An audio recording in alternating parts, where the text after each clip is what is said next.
உழைச்சார். 5 வருஷம் கடுமையா உழைச்ச பலன் அந்த நாமினி ஃபெசிலிட்டிஸ் மூலமா இன்னைக்கு நானே என் பொண்ணுங்களும் நல்லா வாழ்றதுக்கு அது முக்கியமான ஒரு காரணம்.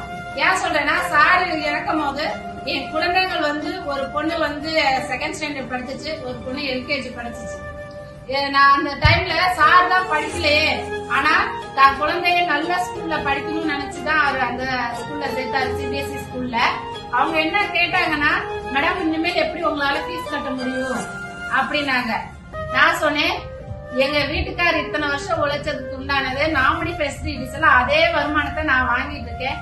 நான் என் பொண்ணுங்களுக்கு உண்டான எல்லா செலவையும் நான் தான் பண்ணிட்டு இருக்கேன். இந்த ஸ்கூல் ஃபீஸ நான் தான் கட்ட போறேன். கிட்டத்தட்ட 1 லட்சம் ரூபாய் பக்கம் நான் அந்த ஸ்கூல் ஃபீஸ் கட்டியிருக்கேன். அதே மாதிரி இன்னொன்னு சொல்லிக்கிறேன், என்னன்னா நான் இந்த பிசினஸ் மூலமா கிட்டத்தட்ட 60 லட்சம் ரூபாய் மதிப்புள்ள ஒரு லேண்ட் வாங்கியிருக்கேன். கிட்டத்தட்ட 35 பவுன் இந்த பிசினஸ் வருமானத்துல மட்டுமே நான் வாங்கியிருக்கேன். இன்னமும் இது ஒரு முக்கிய காரணம் என்ன தெரியுமா, சார் அன்னைக்கு போட்ட உழைப்பு, அதே மாதிரி டீம்ங்கிற ஒரு நம்பிக்கை.